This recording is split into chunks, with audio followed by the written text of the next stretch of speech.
If you've ever thought, I just need to be doing more, or I have to stay on top of it all and take care of everything because I can't let anyone down, or why do I always feel so behind? There's a good chance this isn't because of laziness or a lack of motivation.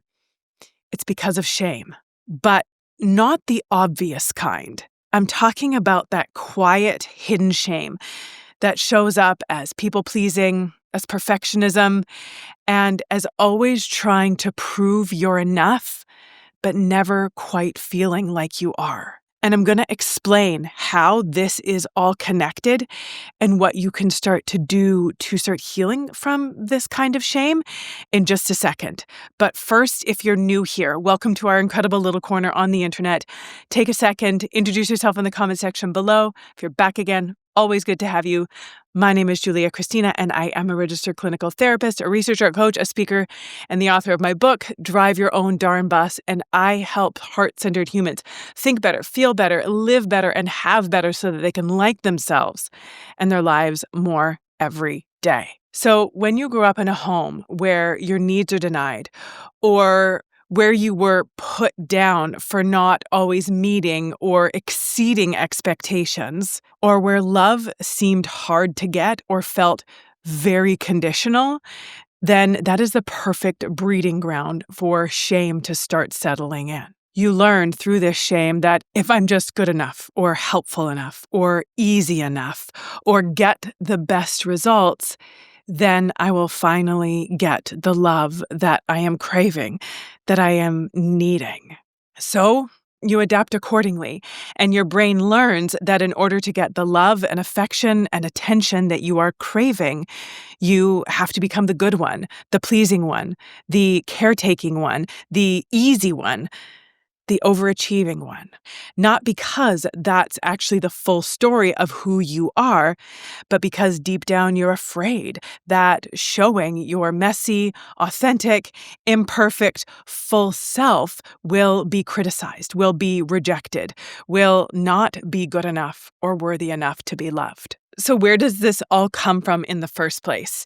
Well, we talked about how in families where you're not getting your needs met, or they're just being ignored or even downright criticized or put down, you learn to kind of put those needs aside. You learn to repress those needs because, like classical behaviorism, if you're not getting the result you want for the action that you're taking, then you're going to stop taking that action because really there's no point. And our little human brains understand this at this fundamental level, even from a really early age. And so in families where it was an emotionally immature family system, where your parents, your caregivers, didn't have the capacity to be there for you, to see you, to meet you where you were at, to hold the space for you, to actually even just listen to you and value your voice, value your needs, value your feelings, you learned to be something or someone else in order to get the love, affection, attention, approval, validation that you needed, that all humans need. We all need to feel loved. And so if we are not getting the love that we need in the way that we are being, in who we are, then we adapt accordingly to try to get those needs met through whatever means necessary. So then with time and repetition of feeling like who you were, what you needed, what you felt was wrong, you start to instill this sense of internalized shame that who you are is wrong. And that's the crux of what shame is feeling like there's something fundamentally wrong or unworthy or unlovable or inferior or not good enough about me as a human being. And this isn't something that your brain has just magically come up with at some point in your adulthood. It's something that you started learning and interpreting and understanding as a child. So now let's just look more specifically at 6 really clear signs that you are carrying this hidden shame, this deep down shame, this feeling of not good enough for who you are without maybe fully realizing it yet. The first sign, You apologize for things that aren't your fault. Not in our typical Canadian way where we just say sorry when someone else runs into us, but when you truly feel like things are actually your fault, when they really aren't. When you take full responsibility and you feel this sense of, I did something wrong. It must have been because of me that this happened, even when it wasn't. It's almost like deep down, you feel like your existence is an inconvenience and you need to preemptively shrink yourself to avoid upsetting anyone. The next sign, you freeze when someone asks you what you want because you are so used to tuning into or turning to what somebody else wants, needs, thinks, or feels, because that's always been sort of seen or you've learned that's more important than what you want, need, think, or feel. Then knowing yourself and where you're at can feel really unfamiliar or even really uncomfortable because you don't have an answer. You don't know. And I remember this one so clearly throughout most of my 20s. I didn't know who I was. And when someone would ask me about myself, I would get really uncomfortable and almost feel like I wanted to crawl out of my skin.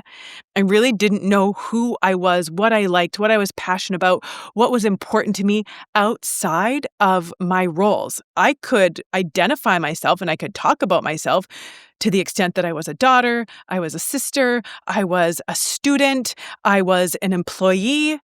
I could identify myself through my roles, but not through my being. Our next sign, you feel guilty for resting, for saying no, or for even just setting a small boundary. Because again, you don't feel like you are allowed to have your own wants, your own needs, your own preferences, your own time, your own space to take care of your own well-being or your own energy, because that was seen as maybe being selfish. That what other people wanted, need, thought, or felt was more important than what you wanted, need, thought, or felt. So it was your job to take care of that, to take care of them, in exclusion to taking care of yourself. And even more so than that, you learned early that in order to get your need for love, acceptance, value met, you needed to deny yourself and cater to them. Our next sign is that you often replay conversations again and again, wondering and really genuinely worried that you said the wrong thing, that someone is thinking something about you that you don't want them to be thinking about you, that you may have put your foot in your mouth or come across in a way that you don't want to be coming across. And you replay over and over, so afraid that you may have made a misstep, convincing yourself without any clear evidence that you definitely made a misstep and you are going to be rejected. You are not going to be good enough. People are going to see that there's actually something fundamentally wrong with you, and they're going to go running for the hills. Our next sign, you keep trying so hard to be good enough, but no matter what you do, no matter what you accomplish, no matter who you please, no matter how much praise or recognition or success you get, you never can actually feel it.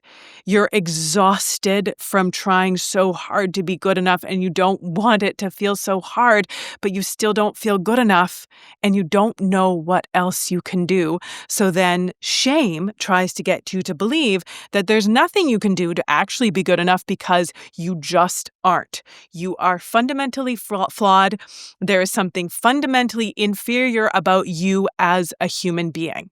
And our next sign, which marries perfectly with the last one, is that you fear that if you are fully yourself, you will inevitably be rejected.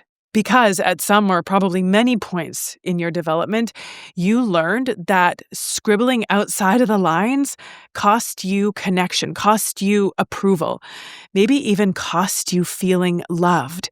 So now you hide the parts of yourself that you think are imperfect, that you think aren't worthy enough, that feel vulnerable, just so that you can feel like you're good enough, just so that you can feel like you are worthy enough, just so you can stop being so afraid of being abandoned or rejected. Now, please know, these patterns are just that. They are patterns. They are not signs or signals that there's something fundamentally wrong with you, that you're broken, that you're flawed, that you're not good enough. They are just ways that your little brain learned to adapt to what was available to you at that time when you were trying to have your needs met.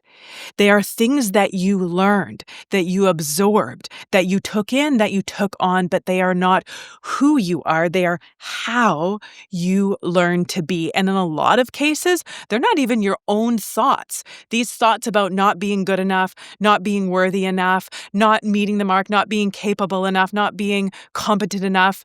They're borrowed thoughts from somebody else who didn't know how to manage their own emotions, who didn't have their own sense of self-worth, and they put that stuff on you. And they are their thoughts, and you can give them back to them, and you get to decide what you think, how you feel, what and how and who you are outside of all the stuff that came in there and overshadowed it and crowded the real you out of there. Healing shame isn't about pushing harder to become something or someone else or to always get it right.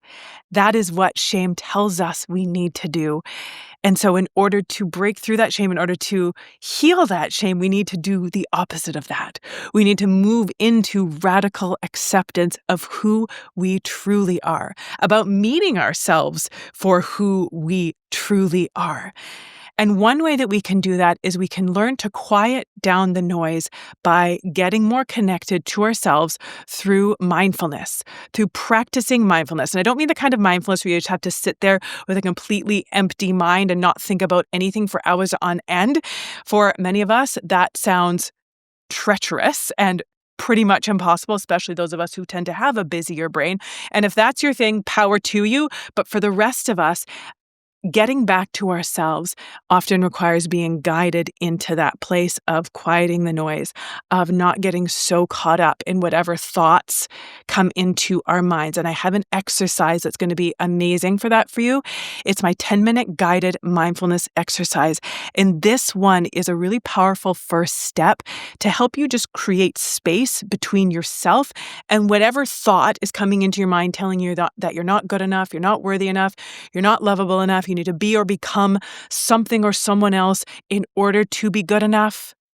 To reconnect with yourself starts with quieting the noise. Get that 10-minute guided mindfulness exercise that's going to guide you through an exercise to do exactly that. Now, here's the truth. You can't prove your worth by being perfect. And you don't have to repress your true self to be loved. This work is about learning how to connect with you, the real you, over and over again until that becomes your new normal. As always, it is so good to be here with you. Let me know what your thoughts are, your reflections are, your takeaways are in the comment section below. Grab that 10-minute guided mindfulness exercise. And until next time, take good care of yourself and take good care of those around you. Bye for now.